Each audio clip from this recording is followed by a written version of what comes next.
and next we have Garry Barker, who is Lecturer in Fine Art at Leeds Arts University, with a presentation titled "What's Drawing Got to Do with Me?"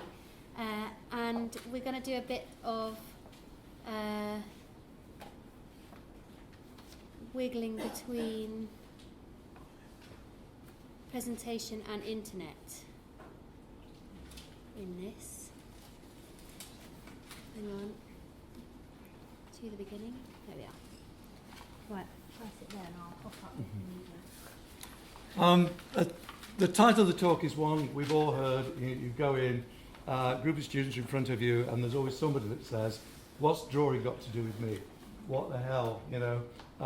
We don't really know. My history of teaching drawing goes back quite a long way. I was employed by the College of Art in Leeds back in the mid-70s to teach life drawing. And the then principal sat in my very first class and checked out whether I could do it well. That was somebody called Frank Lyle, who was the person that taught David Hockney how to draw at Bradford. So it was I remember a very interesting start, because he went technically through everything. How I spoke about anatomy, bone structure, how I talked about all sorts of things to do with the way the body was disposed, etc. Over the years, I've taught probably most of the areas of drawing. I've taught drawing for fashion, interior designers, for architects. I taught at Bradford University drawing for engineering students. My own background is I started off, because I could draw, I left school at 16 and became a technical draftsman. Then I went to art college. Then I learnt fine art drawing and all that sort. But then I worked as an industrial interior designer. So I had to draw very technically. I had to draw for people that had lots of money but just wanted to know what it might look like. I had to draw for people that built things and said, look, this is how it's going to be put together. At the same time, I started teaching drawing, obviously, in art college, and I was teaching things like life drawing, which is very different. And so you start thinking, well, it's all about problem solving. Okay, what am I doing now? 5 years ago, the College of Art and Design decided it's going to cut its final life drawing studio. They're not going to have this anymore. And after I've been teaching for a number of years, it's like, well, okay, what's happened to my role here in the middle of all of this? So I had to rethink my own role, and I was also now only working with fine art students. I decided to downgrade what I was doing and go to 2 days a week. Those 2 days a week, I got an agreement that actually I would teach drawing in those 2 days, but in a very different way. So these are the aims: to introduce expanded notion of contemporary fine art practice, lay out the issues for debate, keep students aware of what's going on, etc. Keep an interest going beyond the undergraduate experience. Okay, so I start to think, how am I going to deal with this? And I realised, if I start with the students rather than with me, it might be more interesting. So I sit down with students and talk to them about drawing, but also because I've taught drawing for years, I can also show them stuff. So I move around the studios and go, what are we interested in? How can drawing help you? And we start to talk about different things. Aesthetics, what drawing might be. Is there something called theory that backs up drawing? The technology of drawing, maybe philosophy. I report back on things I do. So when I've finished here, I shall write up different things that have come up, stick it on a blog. When I go out to students, say, hey, last week I was in Bristol. It's a long way away, Bristol, and they do all this stuff, and we have these things going on here. So that'd be another thing I do. So I write about drawing and get them to think about writing about drawing and bring the attention to them different artists that actually draw. So why a blog? Well, it's a way of recording stuff, basically. So if I'm talking to them at the end of the day, we've all done this. We had a great conversation with a bunch of students. You go back in the office, you've got so many other things to do. You do all that, blah, blah, blah. You go home and think, well, that was a really good conversation, but none of it was recorded. So what I try and do at the end of the day is think, what was a good thing that happened today? Can I put it down? So when I go back in the next time, it's like, we were talking about last week, well, I put a post up on it. You can now go and have a look at it. What do you think? And it's quite interesting because it's coming from the students. The posts vary from all over the place. In fact, the last post that will be on here was based on this last week, and the student comes to me and says, look, I really want to work with sort of these 3D programs, because the college has just bought in a new 3D printer. The student wants to use it, but doesn't know how to start thinking about what to do with it in terms of drawing. So I go, well, actually, there are some learning level bits of software, and some of it's free. Well, what is it? Okay. So I put a post together that sort of puts that together as a little learning curve. So I don't have to repeat this. So the next student comes and says, well, how do you want to start? I got a little, there's a post on that there. And then the other thing I try and do is then link gradually the posts together. Because over the years, what's happened is certain themes have arrived, and then you can sort of go, oh, I talked about that last year to a group of students. I'll put a link into that. And then we sort of take that on board as we sort of come to deal with it. There is a little explanation at the beginning. There's too long to read that, but it sort of says, this blog is written as a series of encounters with thoughts about drawing. So they can do, if they want to, go to the very first post, find out about what it's all about. But students don't, actually, because it's like they only want to know about the bit that's to do with them. So here's a typical thing, more thoughts on drawing time. So students will be talking to me about, well, how do we deal with time then in drawing, about different things? And I'm very aware, of course, it could be performative, it could be certain issues about how we actually think about time and space, motion, it could be all sorts of things. So this is where we swap round. The problem is that if I try to go through to the blog on this, it just doesn't do it properly. So we're going to switch round, and now actually this is a page from the drawing blog. The way it works is this. So, okay, thoughts on drawing about time, and I'll see if... no, that's just... I'll just see if I can move it around, as I haven't used the screen. So you get different... Here's a particular artist working in this sort of way. She's working durational. But how far back do we go with stuff like this? So I can sort of say to students, look, we can go all the way back. That's what we mentioned earlier, 50,000 years ago. So what were they doing? Why were they doing it in the way they were doing it? What could this be about? Whoops. And then relating something that's way back to somebody doing a performance piece quite recently. And then clicks on there, and that thing is I can't actually see what I've got. Oh, can you not see it on the screen? Yeah, if you could fiddle that for me. But yeah, it said that the technology didn't quite work. It worked fine on my computer, but it didn't when it came through to actually get it on the screen. But the thing is, you've probably got the idea of how this starts to work. The students then feedback on me, and then we do a little crit groups, because the other thing I'm responsible for is for the first year and how the first year crit programs work. So what I do is I start with small groups of students, they bring work in, we look at ways of analysing the work and looking at it, and then we analyse how they've done the analysing.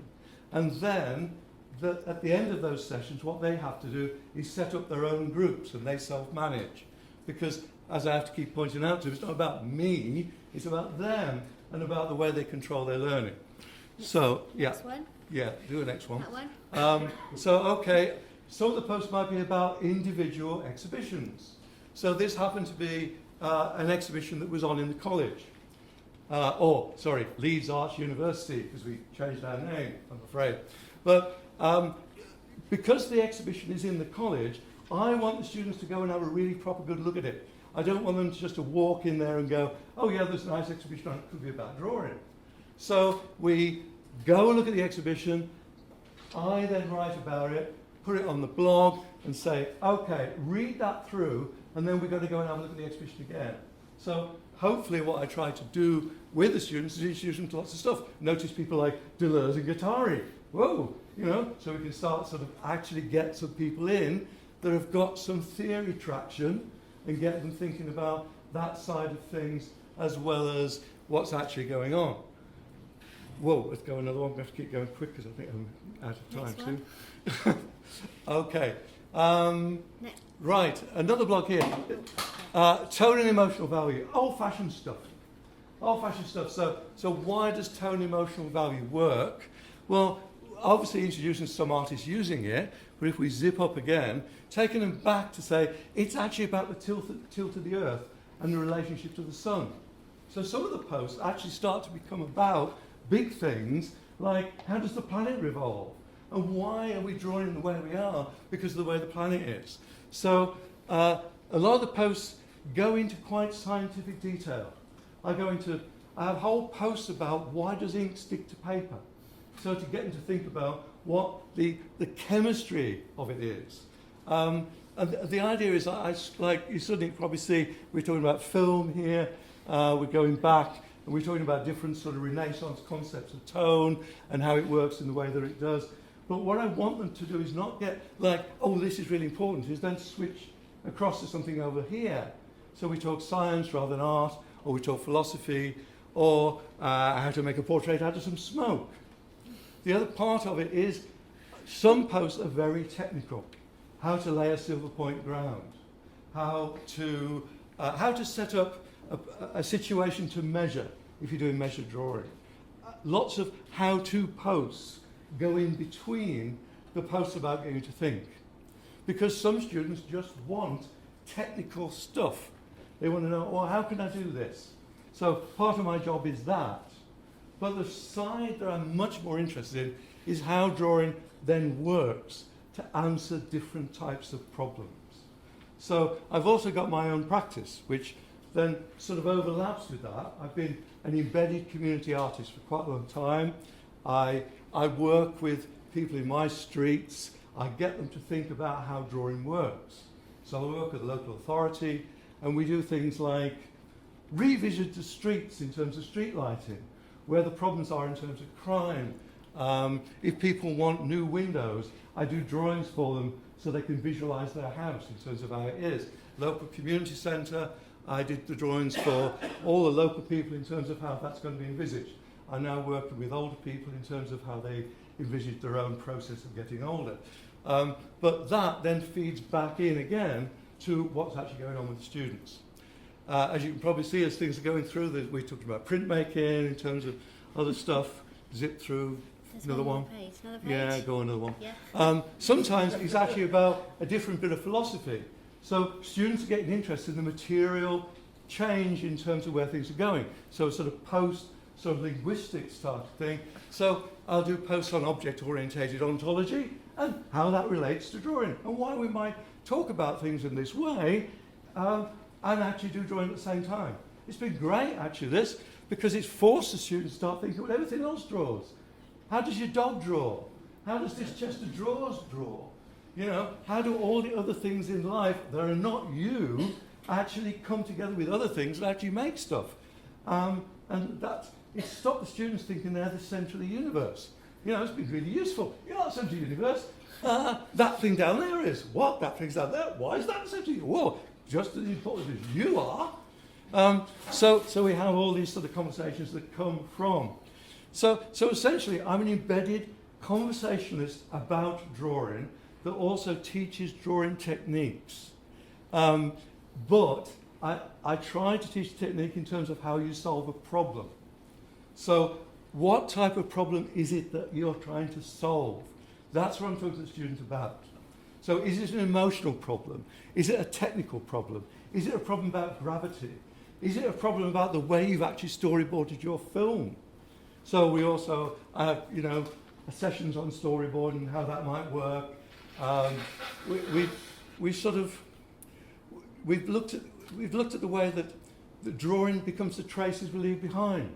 So I've done things like get the students to actually cover all the surfaces of where they're working and find out what the trace elements of their life was, and say, well, is that another set of drawing that you did, but you didn't even notice you were doing the drawing? So all those drawings that you don't know you've done, but you have done, because they're actually probably the more exciting than the ones you thought you'd do it, because you thought you were answering the problem. Because you're always trying to turn things upside down and round. Right. Should we go back to our presentation? And so we'll finish by going back to the end. Somehow. There. Yeah. Hang on. Have we got to the end? No, we haven't. We are It's all gone into a bit of a there. loop on that. But that one. yeah. So, yeah, that will do. Oh, yeah, this was just pointing out that what happens is I come to different things, they get different parts.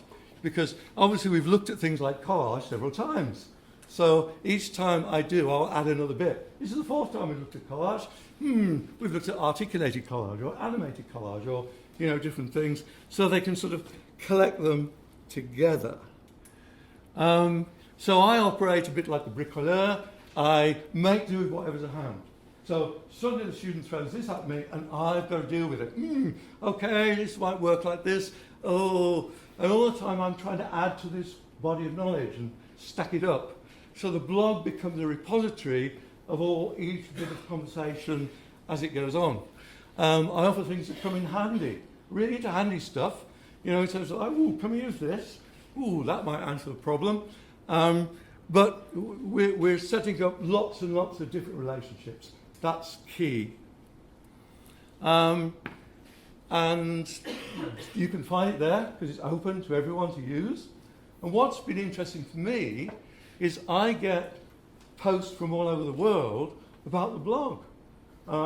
People from Moscow are using it, people in Singapore are using it, people in Hong Kong are using it, lots of people in the States are using it. So there are far more people in the States use my blog to teach with, which is weird, than I've got students in Leeds working with it. So it's sort of gone off all over the place in terms of how it works. But it's been quite useful. My next stage is, because it's been going for a few years now, is getting better links between the posts. Because you can imagine if you do it, you forget that one, do that one, forget that one. And then actually going back and trying to sort of construct different linked passages between what's there. Okay, thank you.